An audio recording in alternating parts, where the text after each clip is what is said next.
adventures of Ozzie and Harriet, starring the entire Nelson family, Ozzie, Harriet, David, and Ricky. Here is Ozzie, who plays the part of Ozzie Nelson. And, of course, his lovely wife, Harriet, as Harriet Nelson. The older of the Nelson boys, David, appears as David Nelson. And his younger brother, the irrepressible Ricky, played by Ricky Nelson. The Nelsons' next-door neighbor, Thorny, is played by Don DeFore. Nay, cannot be overestimated. Did you call me, dear? No, I was just talking to myself. Oh. Did you have a nice conversation? Well, I wasn't exactly talking to myself. I was just trying to figure out a subject for my speech tomorrow. What speech is that? Well, you know, the big one at the Chamber of Commerce. Dunkel is the chairman of the committee. Oh, sure. I didn't realize that was tomorrow. Yeah. The big luncheon. And you mean you haven't even picked out a subject yet? Well, I have a system that never fails. It works for any kind of a speech you want to make. I don't want to make any, thank you.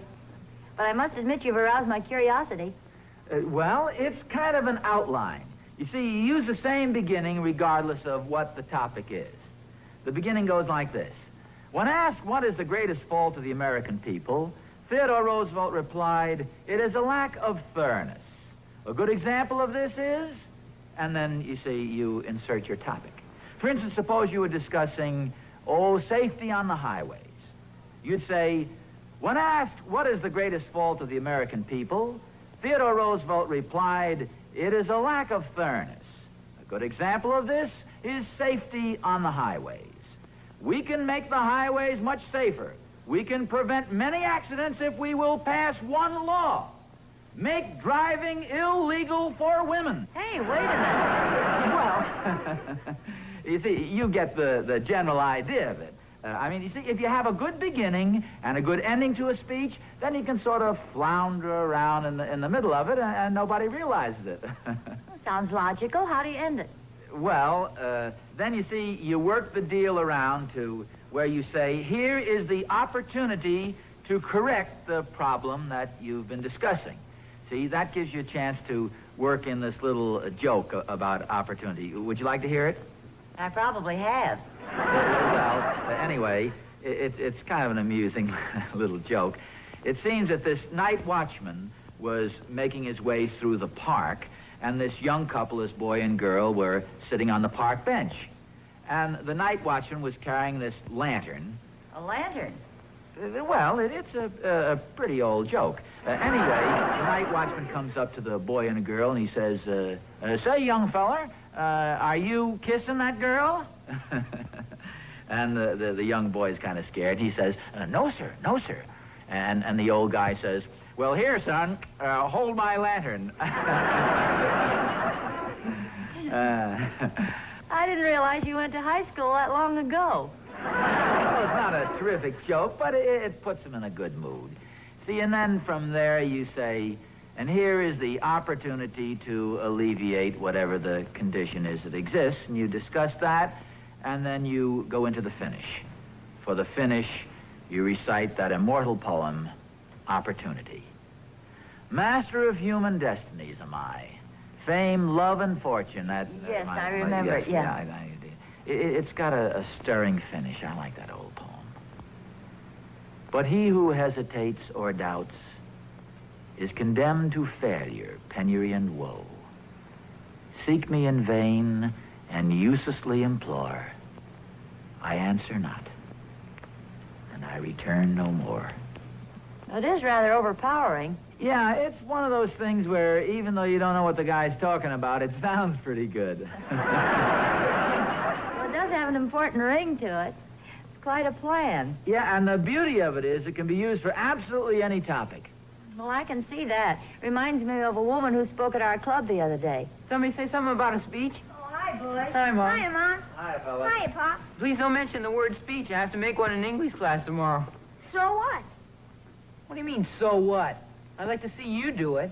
That's how much you know, wise guy. So I have to making a very important speech. Now, isn't that something? Oh, it's really nothing. You're not kidding. It'll be nothing if you give it. Oh, yeah? Yeah. Oh, yeah? Yeah. Oh, yeah? Yeah. Hey, wait a minute. Before you guys run out of breath, I think you should both know that you're not the only ones going to make a speech around here.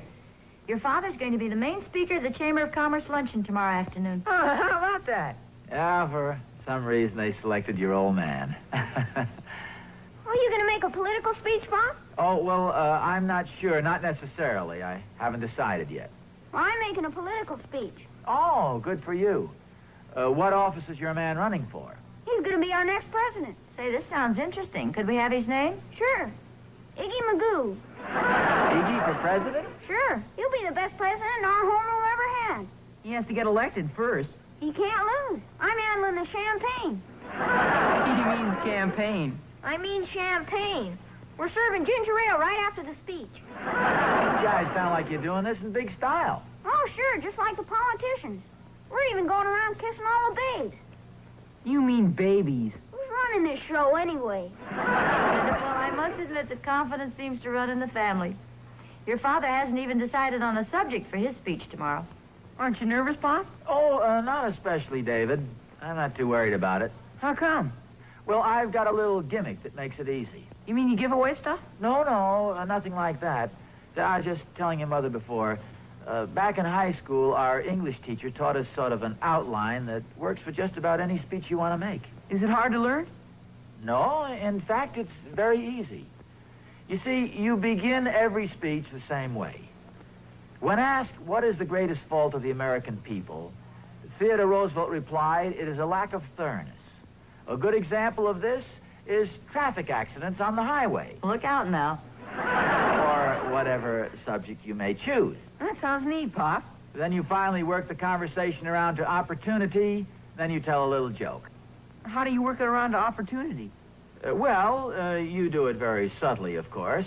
For instance, you could say, and speaking of opportunity, and then you go on to say that this is the opportunity to correct whatever situation you're discussing. That sounds neat, Pop. Anyway, and then you say, and what is opportunity? Master of human destinies am I. That's fine, dear. It's a very fine old poem. It has a wonderfully strong finish, too. Seek me in vain, and uselessly implore. I answer not, and I return no more. Vote for Iggy Magoo.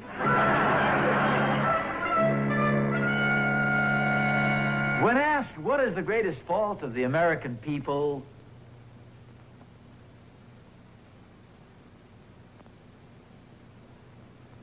when asked what is the greatest fault of the American people,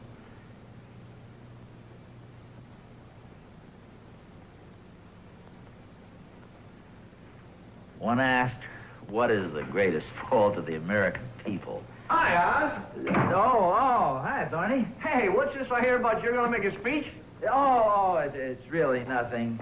Just going to give a little talk over the Chamber of Commerce. You know that big special luncheon they're having? Yeah. I'm going to be the chief speaker. Oh, that's a shame. Can't you get out of it? What do you mean, get out of it? Well, you know, you can tell them something. Tell them you lost your voice. Oh, no, Thorny. I want to make the speech. You want to make it? Well, of course. Well, in that case, tell them the truth. Tell them you snapped your cap.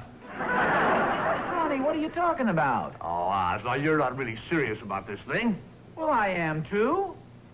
Okay, Oz, suit yourself. But you couldn't get me to stand up in front of that bunch for $1 million.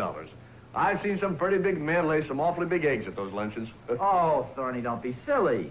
Okay, Oz. But when you're up there shaking like a leaf, don't say I didn't warn you.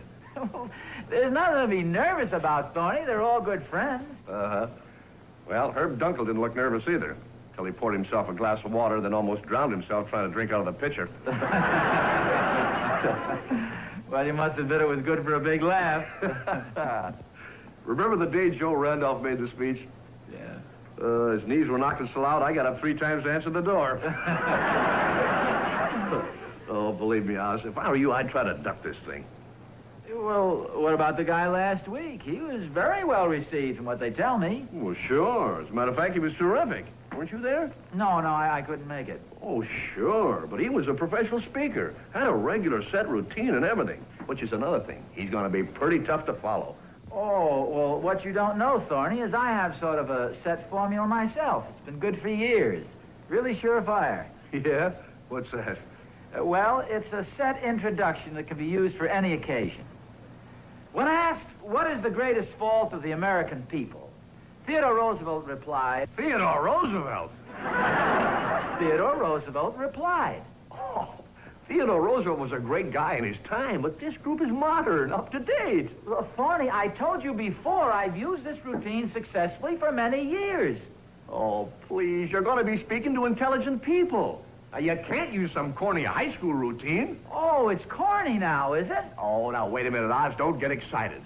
I'm only trying to tell you this for your own good. Well, please don't trouble yourself. Okay, I'm sorry I mentioned it. You're just jealous because you weren't selected as the main speaker. Oh, sure, that's it exactly. Well, you know darn well I'll go down there and I'll put on a great show for them. I'm sure you'll put on a great show. I'm not the type of guy who quits on a thing like this. I'll make a good speech if it kills me. I'm sure it will. And Oz, I couldn't think of a more horrible way to die. Well, I think I've said about enough for now. But if I think of anything else, I'll give you a call. Don't bother, I might not be home. Now, wait a minute. Yeah, there is one more thing before I leave. Such as what? Good luck, Oz. My blessings go with you.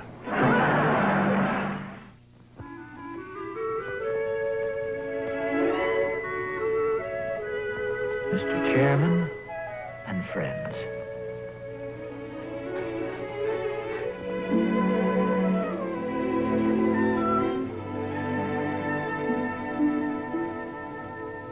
Gentlemen of the Chamber of Commerce.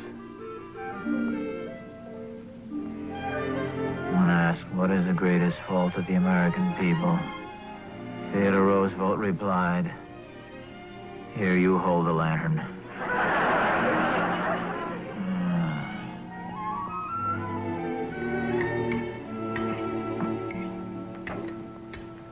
Well, good morning. Oh, good morning, dear. How do you feel? Well, considering the fact that I only had about 4 hours sleep, I feel pretty bad. Well, I think a little breakfast will help that.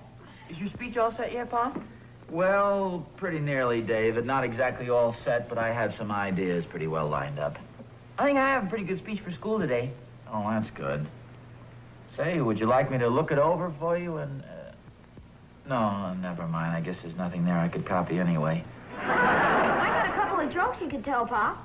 Pop's already got a joke to tell. You could tell another one, can he? What is This is in the form of a question. Did you hear what the skunk said when the wind changed? It all comes back to me now. Okay, wise guy. That's the original joke. Have you got your speech all set, dear?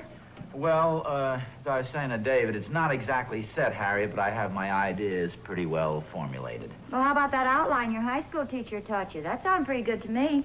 Well, I've been thinking that over, Harriet, and after all, these are pretty intelligent men I'm going to be talking to today, and I'm not sure that a corny old high school routine like that would be very effective. Well, it sounded good to me. I thought of a couple of good beginnings last night. There's one of them just where I fell asleep. Gentlemen, we are here today. We are here today. And gone tomorrow. Gentlemen, I know you're wondering why I'm here today. Come in. Hello, Oz. Oh, hiya, Don. Say, you're a little early, aren't you? Luncheon doesn't start till 12:30. Sit down, though. Thank you. I want to speak to you about the luncheon, Oz. Oh, dear, this is terribly embarrassing, too. What's embarrassing? Well, I'm sure you've heard of Lieutenant Colonel Rex Farnsworthy. Well, I believe so. He's in the Army, isn't he? Yes, that's the fellow. Anyway, he's passing through town today on his way to Washington. Just returned from a very hush-hush mission overseas. You know, top military secret stuff. He's written a book all about it. He sounds like a very important man. Oh, yes, he is. You can imagine what a busy man he must be, too. And you can also imagine what an honor it would be to get a person like Colonel Farnsworthy to speak at the luncheon. Oh, yes, of course. Well, we got him. I thought you said he'd just be in town for today. Oh, I really feel dreadful about this, Oz. Oh, that's okay, Doc. You don't mind? Oh, no. It's perfectly all right. Well, whatever you say, Oz. I want to apologize again for this last-minute cancellation. Oh, forget about it, Dunk. After all, I'm sure you'll find the Colonel much more interesting. Well, this is very sporting of you, Oz. I just want to say you've been bully about this. Oh, thanks, Dunk. Oh, you've been more than just bully. You've been bully. Oh, really, Oz? You're all bully and a bully wide.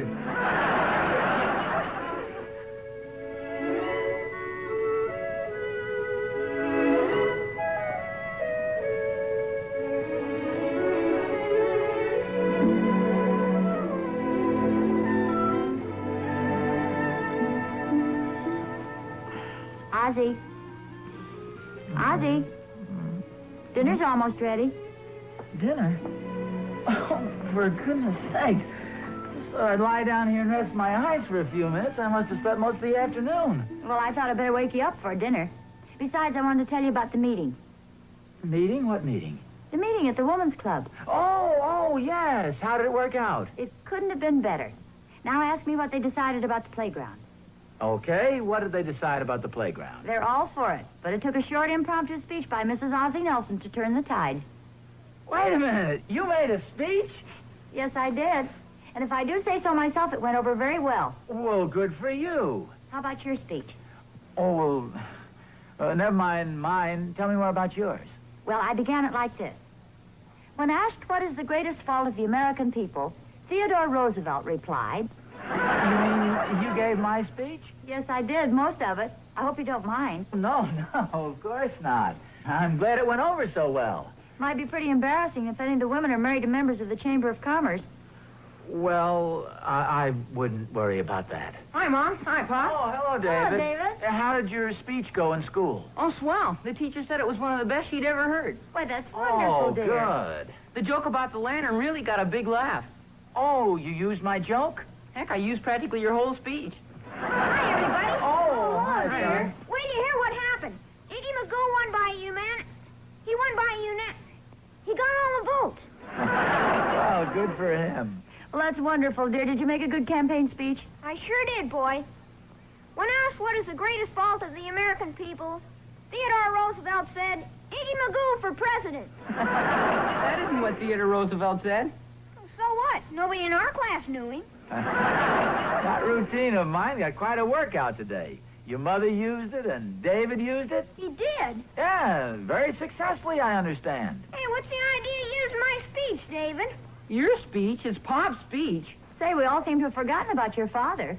Yeah, how did you do, Pop? I bet you did terrific, boy. I'll bet he did, too. Oh, well, to tell the truth, I didn't have to give my speech.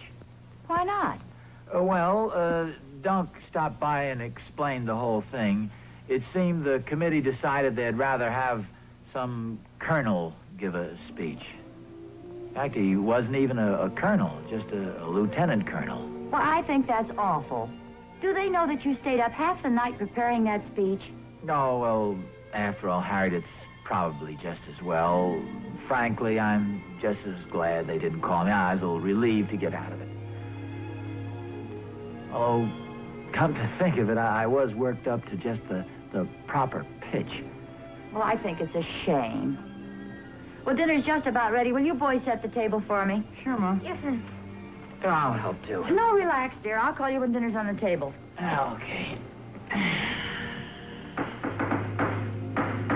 on in, Thorny. Hi, Harriet. Thorny. Hi, Oz. Oh, hiya, Thorny, old boy.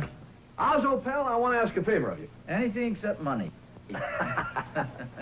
I know it's an imposition to ask you to make 2 speeches in one day.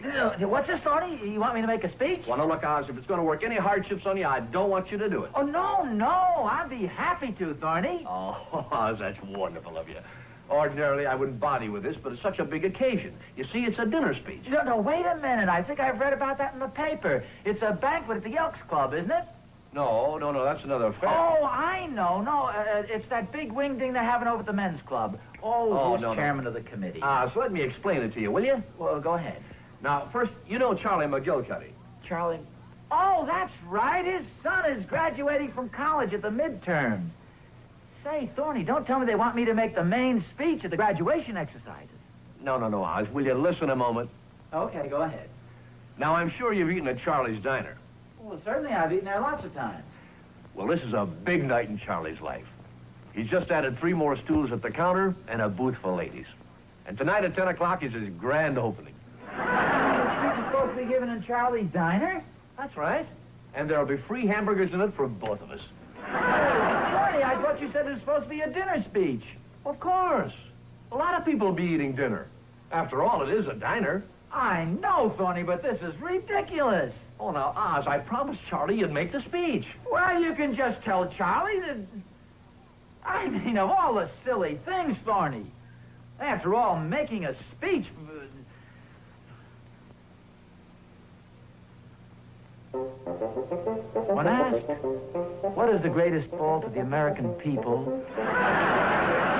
Theodore Roosevelt replied, it is a lack of thirst. Although at first blush it may seem to belie the dictum of this famous statesman, nevertheless our own Charlie McGillicuddy has left no stone unturned, has seized every opportunity to make this delightful little establishment the finest in our community. And speaking of opportunity reminds me of a little story you might enjoy. It seems a night watchman was going through the park with his...